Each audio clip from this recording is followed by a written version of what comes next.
अस्सलाम वालेकुम स्टूडेंट्स। तो टेक्स्ट बुक के मुताबिक जो हम केमिस्ट्री का अब टॉपिक स्टार्ट करेंगे वो होगा आइंस। आइंस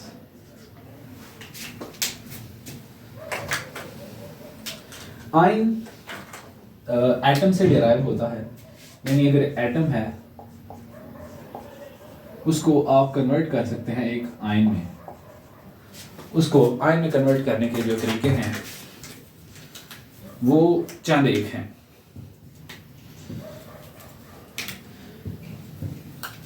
मगर जो सबसे बेसिक और फिनोमिनल बात है वो ये है कि या तो आप इसके अंदर इलेक्ट्रॉन ऐड कर सकते हैं,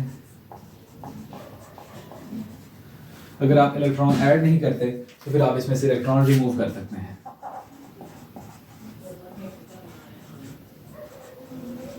यानी एटम में इलेक्ट्रॉन ऐड करें फिर भी आयन बन सकता है, और एटम से इलेक्ट्रॉन रिमूव करें फिर भी आयन बन सकता है। ये तो था इसके बेसिक पीछे वाला कंसेप्ट। अब फिजिकली हम एटम से आयन कैसे बना सकते हैं वो है, उस प्रोसेस को कहते हैं आयोनाइजेशन।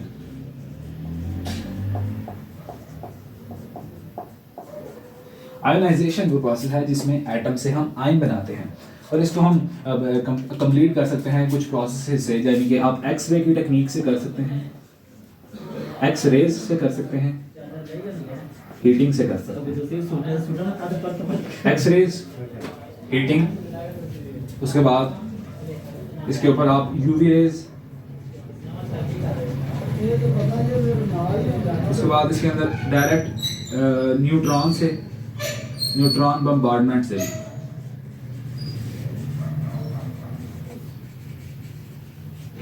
उसके बाद आप इसके ऊपर इलेक्ट्रॉन बीम फेंक कर भी एटम को आयन बना सकते हैं,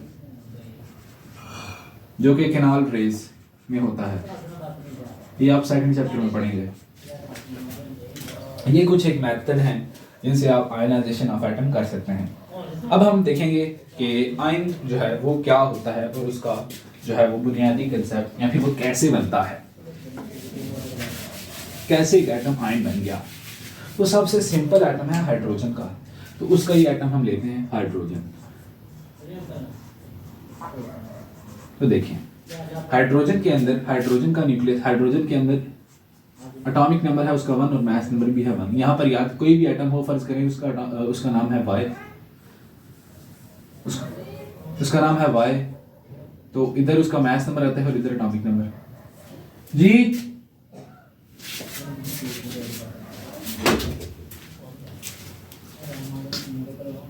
जो कुछ एटम के साथ किया जाता है उस प्रोसेस को देखेंगे। तो सबसे सिंपल एटम जो है वो हाइड्रोजन का होता है।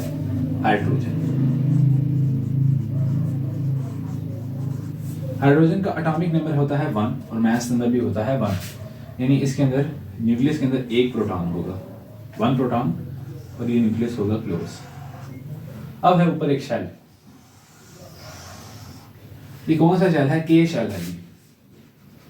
के शेल ये मैंने बताया हुआ है, और उसका एस सब शेल है। ओके, इसके अंदर एक इलेक्ट्रॉन होता है, ये रहा वो एक इलेक्ट्रॉन, ये रेड कलर का एक इलेक्ट्रॉन। अगर किसी तरीके से हम इसके ऊपर एक्स रेज गिराएं, एक्स रेज, ये देखिए, ये हमने एक्स रेज इसके ऊपर गिराएं, एक्स रेज, और क्या हो कि इसमें से ये इलेक्ट्रॉन निकल जाए, यानी सिर्फ एक प्रोटॉन बच जाए, सिर्फ और सिर्फ एक प्रोटॉन बच जाए। तो अब ये जो चीज बन गई है इसको कहेंगे आयन। ये क्या है? आयन है। और ये कौन सा आयन है? पॉजिटिव आयन है। कैसे पता चला पॉजिटिव आयन है? क्योंकि इसमें से इलेक्ट्रॉन निकला है। इलेक्ट्रॉन के ऊपर चार्ज कौन सा होता है? नेगेटिव, माइनस वाला चार्ज होता है। तो जब नेगेटिव चार्ज कम हो गया है तो फिर चार्ज कौन सा बढ़ जाएगा? पॉजिटिव। तो पॉजिटिव चार्ज आ गया है। अब इसको हम पहले हाइड्रोजन लिखते हैं ऐसे, ऐसे H लिखते हैं। अब चूंकि ये पॉजिटिव आयन बना है तो H हम लिखेंगे, पर इसके ऊपर लिखेंगे एक प्लस, यानी H पॉजिटिव। तो ये बना है आयन, इसको कहते हैं आयन। अब ये आयन एक और तरीके से बन सकता है। फर्ज करें यहां से हमने इसका इलेक्ट्रॉन इसमें से निकाला था, अब अगले केस में हम ऐसा करें, इसमें से इलेक्ट्रॉन निकाले नहीं बल्कि इसको एक मजीद इलेक्ट्रॉन दे दें, यानी इसके अंदर एक इलेक्ट्रॉन बाहर से शामिल करें जो कि इधर आया है, वो है ये वाला इलेक्ट्रॉन। अब जब ये इलेक्ट्रॉन आया है इसमें, तो अब इसके ऊपर चार्ज जो है वो बढ़ जाएगा। यानी अब देखें, हमेशा याद रखें कि पॉजिटिव चार्ज और नेगेटिव चार्ज एक दूसरे को बैलेंस कर रहे हैं। इसमें पहले एक प्रोटॉन था और प्रोटॉन एक है, यानी एक यूनिट पॉजिटिव चार्ज है। फिर इलेक्ट्रॉन भी एक था तो एक यूनिट था नेगेटिव चार्ज, तो टोटल चार्ज क्या था? 0, क्योंकि पॉजिटिव नेगेटिव आपस में कैंसिल हो जाता है। अब इसके अंदर एक इलेक्ट्रॉन और आ गया, यानी यहाँ पर एक माइनस चार्ज आया और ये पॉजिटिव नेगेटिव आपस में हो गए कैंसिल, और एंड पे जो चार्ज बच गया वो था सिर्फ माइनस यानी नेगेटिव चार्ज। तो अब जो आयन बना है इसको कहते हैं हाइड्राइड आयन। हाइड्राइड आयन यानी एक प्रोटॉन और उसके ऊपर कितने इलेक्ट्रॉन? 2, एक ये और एक ये, और इसके ऊपर एक यूनिट नेगेटिव चार्ज आएगा, ये वाला जो एंड पे बच गया था। ये हाइड्रोजन से हमने दो किस्म के आयन बनाए, एक पॉजिटिव आयन और एक नेगेटिव आयन। याद रखिएगा पॉजिटिव आयन का एक और नाम होता है, इसको कहते हैं हम कैटाइन, कैट आयन, और जो नेगेटिव आयन होता है इसको हम कहते हैं एनाइन, ANION, एनाइन। इस तरह हम कुछ और आयन्स की बात करते हैं कि एटम से आयन कैसे बना सकते हैं। इस तरह मिसाल देके समझाना मुश्किल है, लेकिन चलें एक आखिरी मिसाल से सीखते हैं। ऑक्सीजन आयन, ऑक्सीजन से आयन कैसे बनता है। तो सबसे पहले हम ऑक्सीजन के अंदर इलेक्ट्रॉन की तादाद देखेंगे तो वो होती है 8। तो चलें अब हम ऑक्सीजन का आयन बनाते हैं। सबसे पहले उसका एटम बनाते हैं। ऑक्सीजन के अंदर 8 ही प्रोटॉन होते हैं, 8 प्रोटॉन, और उसके न्यूक्लियस में 8 ही न्यूट्रॉन होते हैं। ये हो गया न्यूक्लियस बंद। अब हम इसके शेल बनाएंगे। तो ये आया उसका के शेल, और ये आया उसका एल शेल। तो चूंकि उसके अंदर 8 इलेक्ट्रॉन है तो पहले यानी के अंदर सिर्फ आए 2, एक ये और एक ये, 6 रह गए, बाकी 6 इसमें आ जाएंगे, 2 इधर, 2 इधर, एक इधर और एक इधर। याद रखिएगा वो एटम स्टेबल होता है जिसके आखिरी शेल में या तो 2 इलेक्ट्रॉन आ जाएं, या फिर आखिरी शेल में कोई भी इलेक्ट्रॉन ना हो, या फिर आखिरी शेल में 8 इलेक्ट्रॉन हों। कौन सा स्टेबल होता है? या आखिरी में आ जाए 2, या आखिरी में आ जाए 8, या आखिरी में आ जाए 0, वो एटम स्टेबल हो जाता है।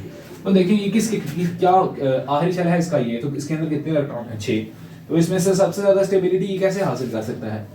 2 लूज करेगा नहीं, फिर 4 बच जाएंगे, 2 गेन करेगा तो 8 हो सकते हैं, यानी इसको 2 इलेक्ट्रॉन चाहिए स्टेबल होने के लिए। तो फर्ज करें हम इसको 2 इलेक्ट्रॉन दे देते हैं, तो फिर इसका एटम कुछ ऐसा होगा। ये इसका न्यूक्लियस 8 प्रोटॉन 8 न्यूट्रॉन वाला, ये इसका पहला शेल जिसमें 2 इलेक्ट्रॉन थे, और ये इसका आखिरी। अब इसके अंदर हमने 2 ऐड कर दिए तो इसमें बन गया 8 इलेक्ट्रॉन। तो 2 और 8, अब देखें आखिरी में 8 हो गए और इसने 2 इलेक्ट्रॉन गेन किए हैं, इसलिए ऑक्सीजन के ऊपर 2 यूनिट नेगेटिव चार्ज है। वो माइनस माइनस भी लिख सकते हैं, या फिर O2 माइनस।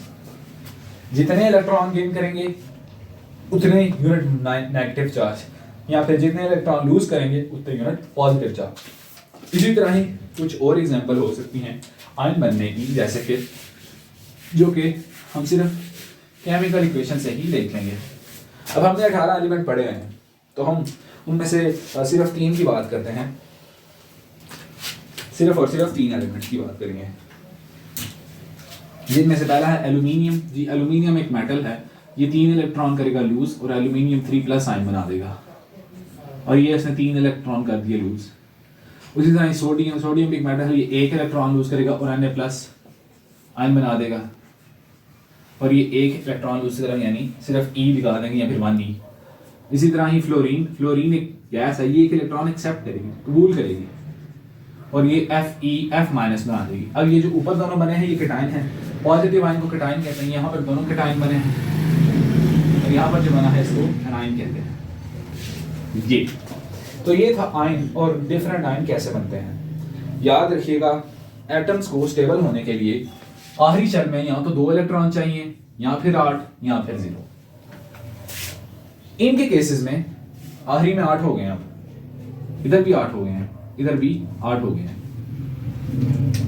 2 सिर्फ हाइड्रोजन और हीलियम के केस में होते हैं। जैसे अपने हाइड्राइड आयन बना था H- जब बना था तो देखिए H हाइड्रोजन तो ये था ना, एक प्रोटॉन और उसके ऊपर एक ही शेल था ये, और इसने 1 इलेक्ट्रॉन गेन कर लिया था। तो देखें 2 इलेक्ट्रॉन हो गए आखिरी शेल में, तो ये H- आयन बन गया। अब H पॉजिटिव केस में इसने वही इलेक्ट्रॉन पहले वाला लूज कर दिया था, तो अब इसके अंदर 0 इलेक्ट्रॉन है, तो ये भी स्टेबल है और ये भी स्टेबल है। मैंने कहा था आखिरी में 2 आ जाए, 8 आ जाए या फिर 0 आ जाए तो एटम स्टेबल हो जाता है। अगर आखिरी में 2 इलेक्ट्रॉन फिल हों और तब एटम स्टेबल हो तो इसको कहते हैं कि एटम कौन सा रूल फॉलो कर रहा है, डुप्लेट रूल। Duplet rule. और अगर 8 हों तो फिर कौन सा रूल फॉलो करेगा, ऑक्टेट रूल। 0 में कोई रूल नहीं है, वो सिर्फ हाइड्रोजन करता है। अगर 2 से फिल हो तो डुप्लेट रूल, यहाँ पर हाइड्रोजन डुप्लेट रूल फॉलो करता है। डुप्लेट रूल सिर्फ 2 एटम्स फॉलो करते हैं, एक हाइड्रोजन और एक हीलियम। और ऑक्टेट रूल ऑल एलिमेंट्स, तमाम के तमाम एलिमेंट्स ऑक्टेट रूल को फॉलो करता है। तो ये हमने देखा कि आयन कैसे बनता है और डिफरेंट एग्जांपल से भी देखा, फिर रूल्स समझा। 2 8 आखिरी शेल में 2 इलेक्ट्रॉन पूरे करना या 8 करना या फिर 0 करना, तो इस तरह आयन बनता है। अब आयनिक कंपाउंड्स की बात करेंगे।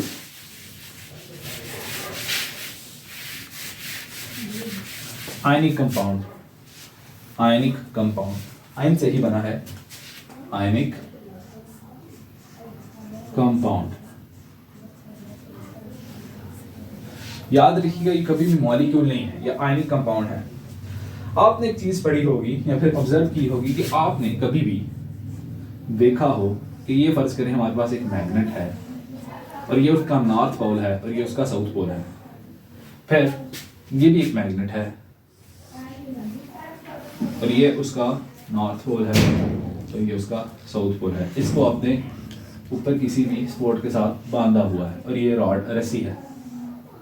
ये सेम केस, जब ऑपोजिट पोल एक दूसरे के सामने है तो ये मैग्नेट जो है वो एक दूसरे को अट्रैक्ट करेंगे और ये आपस के अंदर आपस में चिपक जाएंगे। एक फोर्स इनको आपस में एक दूसरे के करीब करेगी। अगर मैं ऐसे कर देता हूँ, ये नॉर्थ साउथ था और अगर इसके सामने ही साउथ के सामने साउथ ले आता, अब इस सेम चीजें आपस में आई हैं तो अब इन्होंने एक दूसरे को रिपेल करना है, एक दूसरे को दूर धकेलेंगे। उसी तरह आयंस के केस में भी होता है। जैसे एक अगर सोडियम का आयन है Na+ और एक क्लोराइड आयन है NaCl-, तो ये दोनों ऑपोजिट आयन है और चार्ज भी एक है कम है, तो ये दोनों एक दूसरे को अट्रैक्ट करेंगे और एक नया कंपाउंड बन जाएगा जिसको कहते हैं NaCl। ये सोडियम क्लोराइड बन गया जी।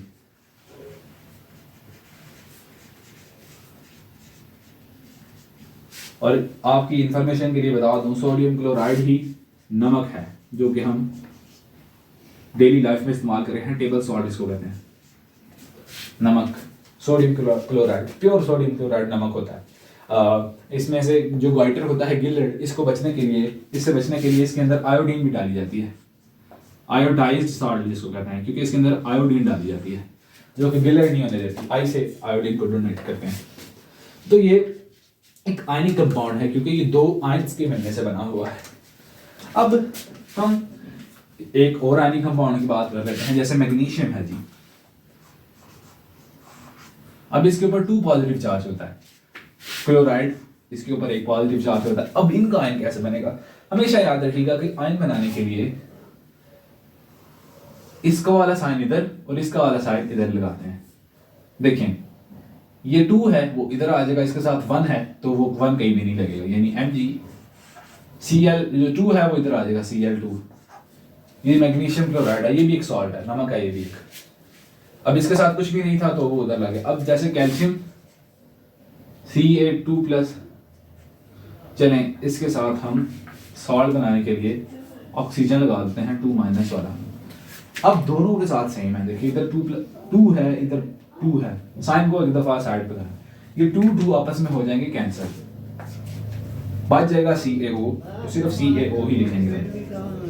अगर एक जितने हो तो आप उनको कैंसिल कर सकते हैं, जैसे एल्यूमिनियम नाइट्राइड, A के ऊपर Al के ऊपर 3 प्लस होता है और N के ऊपर 3 माइनस होता है, ये सेम है ना, ये आपस में कट जाएंगे तो जवाब आएगा AlN।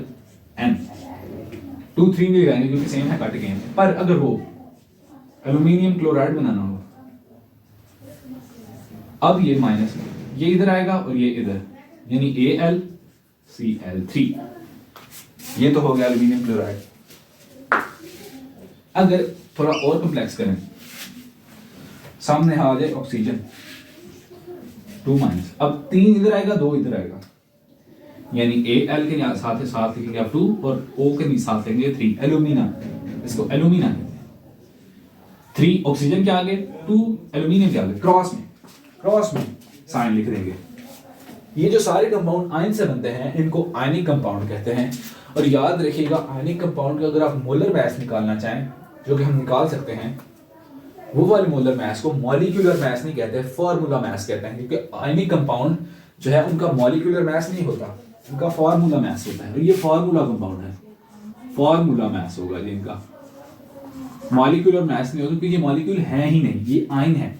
मॉलिक्यूल एटम से बनता है, जबकि आयनिक कंपाउंड आयन से बनते हैं और आयन वैसे एटम से बनता है। अब हम इसमें से सोडियम क्लोराइड का जो फार्मूला मास है वो कैलकुलेट भी कर सकते हैं। सोडियम का मास होता है 23 और इसका होता है क्लोरीन का 35.5, तो इसको ऐड करके लिखेंगे आप 58.5। अब 58.5 ग्राम पर मोल। अब ये इसका मॉलिक्यूलर मास तो नहीं है, ये तो इसका कौन सा मास है, फार्मूला मास, क्योंकि आयनिक कंपाउंड है। ये क्या है इसका फार्मूला मास, ये इसका फार्मूला मास आ गया हमारे पास। जैसे कैल्शियम का मास, कैल्शियम ऑक्साइड का, कैल्शियम का मास होता है 40 और ऑक्सीजन का होता है 16, तो ये आ गया 56 ग्राम पर मोल। तो ये भी फार्मूला मास है। एल्यूमिनियम 2 एल्यूमिनियम है, 3 ऑक्सीजन है, इसका भी कैलकुलेट कर सकते हैं। एल्यूमिनियम का मास होता है 27, तो 2 × 27 54 प्लस 3 ऑक्सीजन है, 1 ऑक्सीजन का 16, 2 का 32, 3 का 48, इनको जमा कर लें तो ये आएगा 102, बिल्कुल आएगा जी 102 ग्राम पर मोल। इसका भी मास हमने फाइंड कर लिया। तो ये जो मास है इसका, ये कौन सा मास है इसका, फार्मूला मास। मैग्नीशियम क्लोराइड का भी फाइंड कर सकते हैं। मैग्नीशियम का होता है 24, 1 क्लोरीन का होता है 35.5, 2 क्लोरीन का कितना होगा 71, 71, इसका बना 95 ग्राम पर मोल मैग्नीशियम क्लोराइड का। तो जी ये भी इसका फार्मूला मास है, मॉलिक्यूलर मास नहीं, क्योंकि ये मॉलिक्यूल है ही नहीं, ये तो एक आयनिक कंपाउंड है। और आयनिक कंपाउंड का आयनिक फार्मूला मास होता है, मॉलिक्यूलर मास होता है। मॉलिक्यूलर मास जो है वो मॉलिक्यूल्स का होता है। मोलर मास हो सकता है और फार्मूला मास हो सकता है, मॉलिक्यूलर मास आयंस का नहीं होता। तो ये था आयंस के बारे में, आयनिक कंपाउंड्स के बारे में। आयनिक कंपाउंड की वैसे इंफॉर्मेशन के लिए अगर आप कुछ बातें सीखना चाहते हैं तो वो मैं बता देता हूँ। ज्यादातर आयनिक कंपाउंड होते हैं सॉल्ट्स, नमक। जितने भी नमक होंगे ना आपके पास वो आयनिक कंपाउंड हो गए। आयनिक कंपाउंड्स को अगर आप मेल्ट करें, मेल्टेड फॉर्म, अगर आप इनको रखें मेल्टेड फॉर्म में, या फिर आप इनको पानी के अंदर हल करें, सोल्यूशन फॉर्म,